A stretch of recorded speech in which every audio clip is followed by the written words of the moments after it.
We have already started the chapter number 3 and completed first question, that is the meaning of barter system and limitation of barter system. तो जो limitation of barter system थी उनमें 3 limitation दी थी: problem of mutual adjustment of wants, difficulty in storing value, and the third one and last one is the problem of measurement value. And then हमने एक new question भी start कर दिया था, that is the meaning of money and functions of money. तो वहाँ पे जो क्वेश्चन नंबर 3 था वो, और बीच में एक question number 2, that is the origin and development of the concept of money, वो बाकी था, वो हम बाद में देख लेंगे. लेकिन जो क्वेश्चन नंबर 3 था कि meaning of money and the function of money, तो यहाँ पर ज़्यादातर दो अलग अलग इकोनॉमिक्स थे, उन दोनों ने अलग अलग कुछ डेफिनेशन दी थी. उनमें एक था मार्शल एंड दूसरा जो था वो रॉबर्टसन. तो according to Marshall, money is that medium which use as a medium of exchange without any doubt और investigation regardless of time and place. यहाँ पे मैंने आपको लास्ट लेक्चर में भी बोला था कि इन्वेस्टिगेशन कर देना टाइप मिस्टेक है. तो जो भी, अगर आप ज़्यादातर हम बात करें कि मनी एक ऐसा मीडियम है कि उनका जो यूज़ हो रहा है एज अ एक्सचेंज, तो वहाँ पे अगर आप कोई भी प्रोडक्ट परचेज कर रहे हो और वहाँ पे आप कोई भी अमाउंट रख रहे हो, तो उनके ऊपर ज़्यादातर वो लोग डाउट या तो इन्वेस्टिगेशन नहीं करेंगे. तो वहाँ पे कोई भी टाइम हो या तो कोई भी प्लेस हो. और जो दूसरा यहाँ पे एक इकोनॉमिक्स था वो था रॉबर्टसन. तो अगर हम रॉबर्टसन की बात करें तो according to Robertson, money is accepted universally in exchange of goods and service. तो रॉबर्टसन ने भी ऐसा ही कुछ कहा था कि मनी एक ऐसा यहाँ पे एक्सचेंज का मीडियम है कि वो यूनिवर्सली एक्सेप्टेड हो रहा है. यानी यूनिवर्सली, यानी आप कहीं पे भी जाओ, इन एवरी प्लेस क्या करेंगे, सामने कोई भी पर्सन होगा. अगर आप कोई भी प्रोडक्ट परचेज कर रहे हो या तो कोई भी सर्विस ले रहे हो, और आप मनी एक ऐसा मीडियम है कि कहीं पे भी यूनिवर्सली, यानी कोई भी जगह पे एक्सेप्टेड वो लोग करेंगे. आगे हम बात करें तो function of money. What is the function? कौन कौन से यहाँ पे फंक्शन हो गए. पहले हम बोलते हैं कि फंक्शन का मीनिंग क्या है, व्हाट इज़ द फंक्शन, यानी कि मनी उनका यूज़ कहाँ पे हो रहा है. तो कौन सी जो लिमिटेशन कुछ थी बार्टर सिस्टम में, तो लिमिटेशन ज़्यादातर क्या हो जाएगी, रिमूव. क्यों? क्योंकि अब उनकी जगह कौन ले रहा है, मनी ले रहा है. तो उसमें जो फर्स्ट था कि money as a medium of exchange. तो मनी का यूज़ क्या है कि हम मीडियम ऑफ एक्सचेंज में मनी का यूज़ कर सकते हैं. तो it removes the limitation of lack of double coincidence of wants and make exchange easier. तो यहाँ पे एक जो वर्ड लिखा है कि double coincidence of wants, तो यानी यहाँ पे क्या था कि हमने देखा था कि जो बार्टर सिस्टम की हम बात करें तो ए एंड बी, तो दोनों की अगर बात हम करें तो डबल कोइंसिडेंस के अंदर बात करें तो दोनों की जो वांट्स थी वो सेटिस्फाई नहीं हो रही थी. कि एक समझो ए के पास राइस है, बी के पास है घी है, लेकिन ए को राइस देकर समझो कि वीट की डिमांड है, वीट की उनको वांट्स है, नीड है, तो वहाँ पे ए की डिमांड है वो सेटिस्फाई नहीं होगी. तो यहाँ पे क्या हो गया कि अगर समझो कि ए के पास वीट तो है और बी के पास क्या है, घी है, और सी के पास अगर हम बात करें तो राइस है, लेकिन सी है उनको वीट की ज़रूरत नहीं है ए के पास से, और ए को राइस की ज़रूरत है किसके पास से, सी के पास है. बी के पास घी है, लेकिन बी को अगर समझो कि राइस की ज़रूरत है और सी को अगर घी की ज़रूरत नहीं है जो बी के पास है, तो यहाँ पे जो भी कोइंसिडेंस हो रहा है या तो जो भी उन लोगों की वांट्स हैं या तो नीड है वो सेटिस्फाई नहीं हो रही है. तो जो एक लिमिटेशन है थी वो लिमिटेशन यहाँ पे निकल गई. The farmer can get money in exchange of wheat and then from that money he can buy clothes ghee and rice. अगर समझो कि जो फार्मर है उन्होंने जो भी प्रोडक्शन किया है, समझो कि वीट का प्रोडक्शन उनके फार्म में हुआ है, तो अगर वो वीट को सेल कर रहा है और उनको क्या मिल रहा है, मनी, तो मनी का यूज़ वो क्लॉथ्स परचेस करने के लिए, घी परचेस करने के लिए एंड राइस परचेस करने के लिए वो कर सकता है. तो यहाँ पे एक ही medium, that is the money, and money का जो यूज़ है वो क्लॉथ्स में भी, घी एंड राइस तीनों जगह पर उनका यूज़ वो कर सकता है. एंड आगे अगर हम बात करें तो individual can spend money to satisfy his present demand of goods and service and also save the money for future to satisfy his future needs for goods and service. अगर समझो कि हमने यहाँ पे भी एक जो एग्जाम्पल लिया है कि वीट का सेलिंग करके फार्मर को क्या मिला, मनी। अब वही पैसे का यूज़ वो कहाँ पे करेंगे कि उनको जो भी प्रेजेंट में अभी उनकी जो भी ज़रूरत है गुड्स एंड सर्विस परचेस करेंगे और सेटिस्फाई करेंगे। और भी समझो कि जो भी सरप्लस मनी उनके पास सेविंग पड़ी है तो उनको सेविंग करके फ्यूचर में भी उनकी नीड है जो गुड्स एंड सर्विस की और सेटिस्फाई कर सकता है। यानी कि मैं अगर आपको एक एग्जांपल दूँ कि समझो कि जो फार्मर है उनके पास 10 रुपीज़ है, तो 10 रुपीज़ अभी पड़े हैं और अभी उनकी जो नीड है वो 5 रुपीज़ की है। तो 5 रुपीज़ में वो कोई गुड्स या तो सर्विस प्रेजेंट में वो क्या कर रहा है, परचेस कर रहा है। तो अभी भी उनके पास जो सेविंग वो कितने रुपीज़ की रही, 5 रुपीज़ की। तो उस 5 रुपीज़ को सेव कर सकता है for the future, and future में उनकी जो भी नीड्स होगी वो वहाँ से वो सेटिस्फाई कर सकेगा। तो यहाँ पे सेकंड पॉइंट कंप्लीट हो रहा है, सॉरी फर्स्ट पॉइंट कंप्लीट हो रहा है। एंड सेकंड में अगर हम जाए तो money as a store value. तो हमने आगे भी देखा था कि जो बार्टर सिस्टम की सेकंड लिमिटेशन थी डिफ़िकल्टी इन स्टोरिंग वैल्यू। लेकिन यहाँ पे हम पता है कि मनी को लॉन्ग टर्म तक हम स्टोर कर सकते हैं। अगर आप बैंक में पैसे डिपॉजिट कर दें तो वहाँ पे लॉन्ग टर्म तक वही पैसे वहाँ पे डिपॉजिट रहेंगे, यानी उनका जो स्टोर है वो पॉसिबल होगा। लेकिन बार्टर सिस्टम में क्या था कि अगर आपके पास मनी तो है ही नहीं, प्रोडक्ट है, तो प्रोडक्ट का वहाँ पे हम स्टोर पॉसिबल नहीं था। तो अगर यहाँ पे बात करें कि money is a store of value, if a person produce goods and services in exchange of other goods and service but saving wealth for future needs of goods and service was difficult before the use of money as a means of exchange. यानी कि simple है कि आप जो भी products या तो जो गुड्स एंड सर्विस को एक्सचेंज कर रहे हैं of other goods and service, तो वहाँ पे आपके पास ऑप्शन नहीं था कि आप कोई भी प्रोडक्ट को लॉन्ग टर्म तक फ्यूचर के लिए सेव करो। लेकिन यहाँ पे अगर हम बात करें मनी में, तो मनी एक ऐसा मीन्स है या तो ऐसा मीडियम है एक्सचेंज का कि वहाँ पे आप मनी को लॉन्ग टर्म तक क्या कर सकते हो, स्टोर कर सकोगे। And then it become possible to get money in exchange of crops and save the money for future needs to buy goods and service। अब यहाँ पे लिखा है कि एक्सचेंज ऑफ क्रॉप्स, अगर फार्मर ने समझो कि कोई भी क्रॉप्स लिया हुआ तो उस क्रॉप्स को मार्केट में सेल करेंगे तो उनको क्या मिलेगा, मनी, गेट मनी। एंड वही मनी को क्या करेंगे कि save the money for future needs, वही मनी को फ्यूचर के लिए सेव करेंगे and to buy goods and service in future. तो यहाँ पे एक पॉसिबिलिटी ये भी हो गई कि आप मनी को स्टोर कर सकते हो। And another advantage of using money was that it could be use as a standard of deferred payment. यानी कि अगर समझो कि आप कोई भी प्रोडक्ट परचेस कर रहे हो तो आप वहाँ पे डिफर्ड पेमेंट, यानी कि this characteristics of money became an important basis for the entire system of credit. यानी आप क्रेडिट में भी गुड्स को परचेस कर रहे हो, यानी कि आपको जब आप परचेस करो उसी टाइम आपको कोई अमाउंट पे करने की ज़रूरत नहीं है। हायर परचेस भी हम कर सकते हैं। एंड लास्ट वन, इंस्टॉलमेंट में भी हम ईएमआई में भी पेमेंट कर सकते हैं अगर मनी का मीडियम है, अगर मनी अवेलेबल है। तो बाकी बार्टर सिस्टम में ये सब बेनिफिट जो वहाँ पे नहीं मिल रहे थे। अगर हम थर्ड पॉइंट की बात करें तो money as a measure value.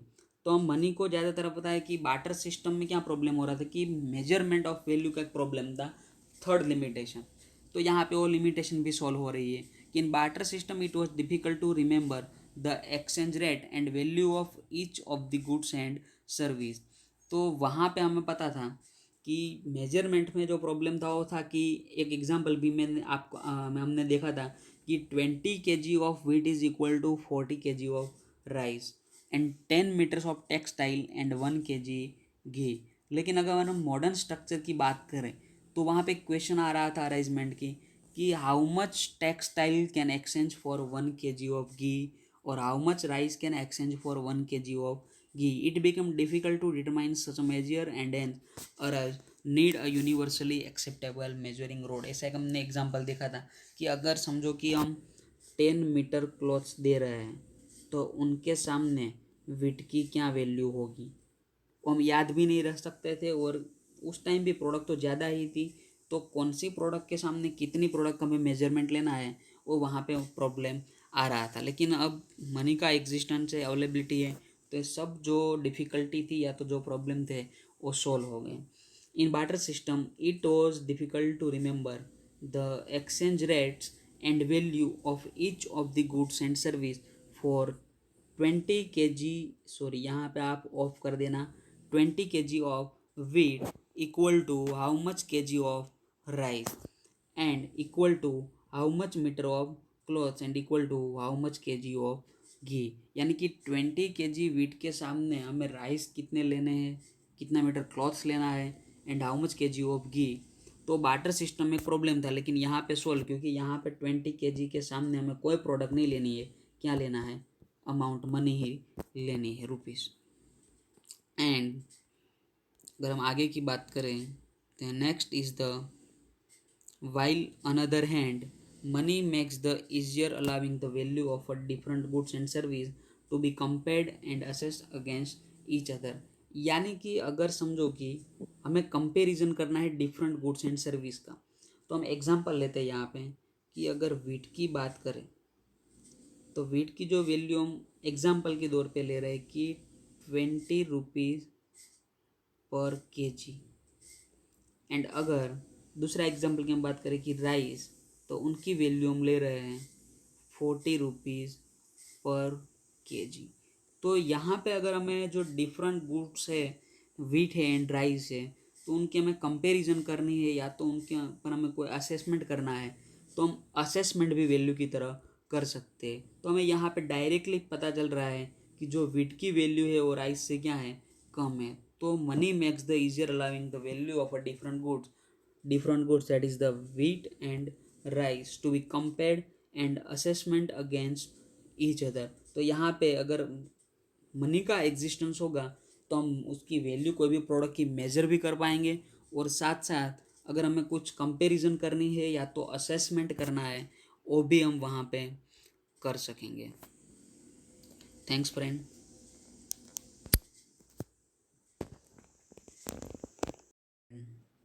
Now we continue in this lecture the chapter number 3, and the question is the origin and development of the concept of money and types of money.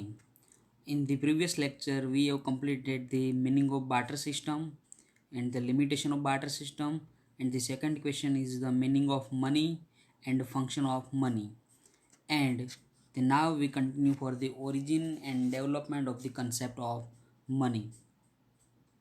उसमें evolution of money in order to simplify the procedure of exchange and to introduce a universally acceptable medium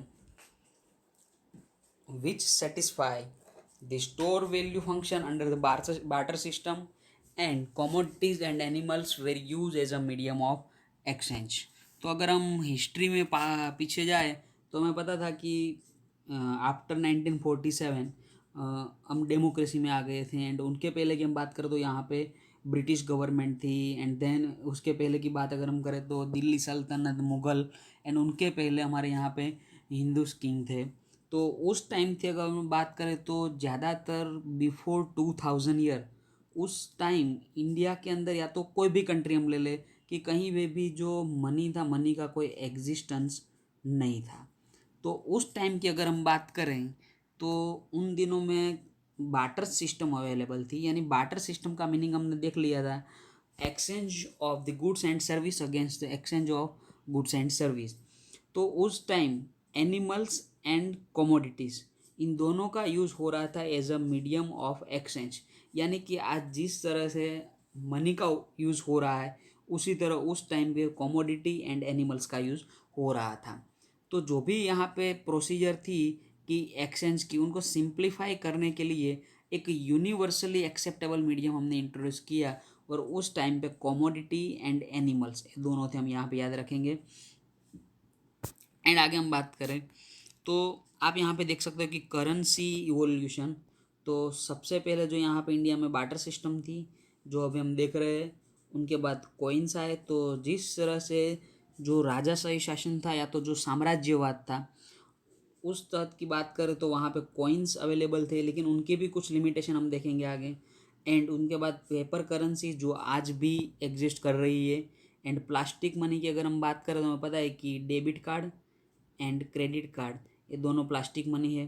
and mobile money की अगर बात करें तो आज हमें पता है कि हम फ़ोन पे एंड गूगल पे हो या तो ऑनलाइन जो भी हम ट्रांसफ़र करें मोबाइल का यूज़ करके कर रहे हैं, तो सब यहाँ पे मोबाइल मनी। तो एक करेंसी का जो इवोल्यूशन हुआ यहाँ पे हमने ग्राफ में थोड़ा सा देख लिया ताकि आपको समझ में आ जाए। अब अगर आगे बात करें कि in agriculture a large production of crops of which the required stock store and rest of the crop were sold to buy animal. अब समझो कि यहाँ पे जो लिखा है कि अगर हम एग्रीकल्चर की बात करें कि जो agriculture in agriculture a large production of crops which the required stock store rest of the crops were sold to by animals। यानी कि समझो कि ए नाम का जो फार्मर है उन्होंने जो क्रॉप्स लिए हैं वो लिए हैं वीट के, और वीट उनके पास जो क्रॉप्स है वो सामने एक्सचेंज किसके साथ कर रहा है, एनिमल्स के साथ। वो एनिमल्स बाय कर रहा है, तो भी उनके पास समझो कि जो भी क्रॉप्स रहे जो तो या तो स्टोर रहे और उन्हें एनिमल्स के सामने सेल कर दिए और सामने एनिमल्स बाय किया। And when required, the animals could also be sold to get goods and service or even the crops return। तो मैं पहले से यहाँ पे बात कर रहा हूँ, सबसे पहले उनके पास जो क्रॉप्स है जिनका प्रोडक्शन हुआ है, क्रॉप्स में से वो क्या परचेस कर रहा है, एनिमल। अब जो एग्रीकल्चरल जो फार्मर है उनके पास अब क्या है, एनिमल है। तो एनिमल के बाद एनिमल को सामने सेल करके क्या कि गुड्स सर्विस एंड फिर से हम बात करें कि क्रॉप्स रिटर्न भी कर सकता है कि एनिमल सेल करे और उनके सामने क्रॉप्स ले ले। तो यहाँ पे लिखा है कि the animals could also be sold. Animal को सेल कर रहे हैं, उनके बाद उनमें से गुड्स सर्विस और इवन द क्रॉप्स रिटर्न, यानी कि वो गुड्स भी परचेस करे या तो सर्विस, और जो क्रॉप्स उन्हें पहले यहाँ पे सेल किया वो फिर से वो परचेज कर सकता है। In this way animals like horse cow and buffalo become the means of exchange value for the money and trade. यानी कि उस टाइम की हम बात करें तो ज़्यादातर एनिमल का यूज़ हो रहा था। तो यहाँ पे भी कुछ लिमिटेशन तो आई होगी, उनके बाद कुछ न्यू मीडियम आएगा। तो हमने देख लिया कि सबसे पहले कॉमोडिटीज़ एंड एनिमल का यूज़ हो रहा था और किस तरह यहाँ पे एनिमल्स का हमने यूज़ किया। देखा कि जो क्रॉप्स है वो कॉमोडिटीज़ है, उनका यूज़ करके हमने क्या किया यहाँ पे कि एनिमल बाय किए, एंड देन एनिमल्स को हमने सेल करके क्या किया कि गुड्स या तो सर्विस या तो वही क्रॉप्स हमने क्या करे, रिटर्न किए। तो यहाँ पे पहली बात कॉमोडिटी की, and second that is the animal, and then the use of animal as a standard measure and a common medium of trade also become a limitation and cause difficulty. तो जो animals का हम use कर रहे हैं as a standard major, लेकिन वहाँ पे भी कुछ डिफ़िकल्टी या तो लिमिटेशन क्रिएट हो रही थी। तो अगर उनकी हम बात करें तो animal are mortal and they get sick and die. तो हमें पता है कि एनिमल को भी हम ज़्यादातर बहुत लॉन्ग टर्म तक उनको भी हम रख नहीं सकते, and therefore the storage of wealth in form of animal was not advisable. तो जो स्टोरेज की हम बात कर रहे थे कि हम कोई कॉमोडिटी को भी नहीं रख सकते, स्टोर नहीं कर सकेंगे for the long time period, and हम एनिमल्स को भी लॉन्ग टाइम पीरियड के लिए स्टोर नहीं कर पा सकेंगे। And thus the valuable mineral stones were use instead of animals. अब किसकी बारी यहाँ पे आ रही है कि वैल्यूएबल मिनरल्स एंड स्टोन। तो सबसे पहले हम बात कर रहे हैं कॉमोडिटी की कि सबसे पहले जो यूज़ हो रहा था as a money, as a medium exchange commodity. उनके बाद एनिमल में भी कुछ डिफ़िकल्टीज या तो लिमिटेशन आई, तो अब हम यहाँ पे आ रहे हैं कि मिनरल्स या तो स्टोन्स, पत्थर का यूज़ हम कर रहे थे as a medium of exchange. At the onset of imperialism, the use of coins started as a means of trade in the kingdom, and the only limitation was they were used in a limited area। देखो सबसे पहले जो बात थी वो थी commodity की, and second one is the commodity के बाद हमने यूज़ क्या किया था, एनिमल में भी कुछ डिफ़िकल्टीज लिमिटेशन आ रही थी, एंड द थर्ड वन हमने क्या यूज़ किया था, स्टोन्स या तो कुछ मिनरल्स इंपॉर्टेंट जो थे वो। एंड वहाँ भी कुछ डिफ़िकल्टी या तो कुछ आता होगा, तो उनके लास्ट में हमने कि जब इम्पेरियलिज्म आए तब हमने कॉइन्स स्टार्ट कर दिए थे। लेकिन कॉइन्स में भी कुछ यहाँ पे डिफ़िकल्टीज या तो लिमिटेशन क्रिएट हो रही थी। वो कौन सी थी कि लिमिटेशन ये थी कि उनको हम यूज़ कर रहे हैं लिमिटेड एरिया। तो हमें पता है कि इंडिया के अंदर ही उस टाइम की हम बात करें तो 562 किंगडम थे टोटल। तो वहाँ पे अलग अलग जो किंग का जो एरिया होगा उस लिमिट तक ही उसको इनका हम यूज़ कर पाएंगे, उनके बाहर उनका यूज़ पॉसिबल नहीं होगा। तो यहाँ पे फोर्थ ये हुआ कि फर्स्ट मैं फिर से बोल रहा हूँ कि commodity, second animal, third one is the second animal, and उनके बाद mineral and stones and then coins. आगे हम बात करें कि democracy and industrialisation inspire the need for the modern money and means of exchange. तो जैसे ही डेमोक्रेसी आई या तो जो भी हम पहले की बात करें तो उस टाइम हमारी जो सिंपल विलेज लाइफ थी तो उस टाइम हमारी नीड भी ज़्यादा नहीं थी। लेकिन इंडस्ट्रियलाइजेशन हुआ तो उससे क्या हुआ कि जो मॉडर्नाइजेशन हुआ और उससे जो लग्जरियस प्रोडक्ट थी उनकी डिमांड बढ़ती रही। तो वहाँ पे हमें कोई नीड की या तो यानी कि मॉडर्न मनी की as a means of exchange या तो as a medium of exchange हमें ज़रूरत पड़ेगी। And by the support of central government the money become widely accepted means of exchange of goods and service. यानी कि जो amount थी कि सेंट्रल गवर्नमेंट, यहाँ पे हमें पता है कि आरबीआई के थ्रू सेंट्रल गवर्नमेंट क्या कर रही है कि करेंसी इश्यू कर रहे हैं। तो यहाँ पे क्या होगा कि गुड्स एंड सर्विस जो थी as a means of exchange में हमने जो एक गवर्नमेंट का भी यहाँ पे सपोर्ट मिल गया और मनी जो है वाइडली एक्सेप्टेड था, उनके अब यहाँ पे इंट्रोडक्शन या तो इवोल्यूशन हो रहा है। In banking system made it easier to transfer storage of money. And जो बैंकिंग सिस्टम की अगर हम बात करें तो वहाँ पे भी अगर आज हमें पता है कि हमें कोई भी अमाउंट जो समझो कि कोई ट्रांसफ़र अमाउंट हमें करनी है तो जो बैंकिंग सिस्टम थी आज वो ईजी हो गई है। क्यों? क्योंकि इवोल्यूशन हुआ है मनी का एंड हम मनी को स्टोरेज भी लॉन्ग टर्म तक कर सकते हो। आपको पता है कि अगर आप बैंक अकाउंट में आप कोई भी कितनी भी अमाउंट डिपॉजिट करो तो लॉन्ग टर्म तक वो अमाउंट आपकी वहीं भी उसमें कोई समझो कि इंक्रीमेंट आएगा लेकिन उसमें कुछ डिक्रीज होने वाला नहीं है। अगर आप कोई भी अमाउंट डिपॉजिट कर रहे हो तो वहाँ पे आपको पता है कि जो भी क्वार्टरली या तो मंथली जो भी इंटरेस्ट मिले वो इंटरेस्ट आपका ऐड हो जाएगा वहाँ पे। तो आपकी जो अमाउंट स्टोरेज की हुई है वो क्या हो रही है, अभी इंक्रीज़ हो रही है। तो मैं यहाँ पे फिर से रिवाइज पॉइंट कर देता हूँ कि हमने सबसे पहले देखा कि कॉमोडिटी, सेकेंड वन एक देखा था कि एनिमल्स में भी कुछ लिमिटेशन आया दी थी कि die and sick. And third point आया था, सॉरी थर्ड जो उनके बाद इवोल्यूशन में आया कि स्टोन्स या तो मिनरल्स। एंड जो फोर्थ लास्ट में हमने देखा था कि कॉइन्स जो किंगडम की बात कर रहे थे लेकिन उनकी लिमिटेशन थी कि वो लिमिटेड एरिया तक था। एंड अब जो आया finally that is the money and currency. अब यहाँ पे हम बात करें कि types of money. Since the time of barter system, animals or precious stones were used as a medium of exchange and storage of value. तो हम as a exchange and as a storage दोनों में हम animals and जो stone थे उनके use कर रहे थे। And thereafter the metal coins came into existence which were followed by the government regulated notes a currency coin. तो वही चार यहाँ पे हम बात कर रहे हैं कि सबसे पहले जो था animal, commodity and animal, and then stones, and then coins, and the last is the rupees यानी money. And this was succeeded by the banking system. banking system में ज़्यादातर हम पता है कि जो हम अमाउंट ट्रांसफ़र कर रहे हैं या तो क्रेडिट कार्ड की बात करें या तो ई बैंकिंग। एंड टाइप्स अगर हम देखने जाएँ तो टाइप्स ऑफ मनी तो total there are 6 type and the first one is the commodity money. तो यहाँ पे हमें पता है कि at the time of before 2000 year तो उस टाइम हमें पता था कि कॉमोडिटी से स्टार्ट हुआ था जो एक्सचेंज या तो as a medium of exchange, commodity and animals. And then क्या होता कि मेटल मनी यानी कुछ कॉइन स्टोन्स आ गए थे और उनके बाद जो कॉइन्स आए थे that is the metal money. And then paper money जो आज हमें पता है कि हम जो करेंसी नोट्स में वो क्या है, पेपर मनी है।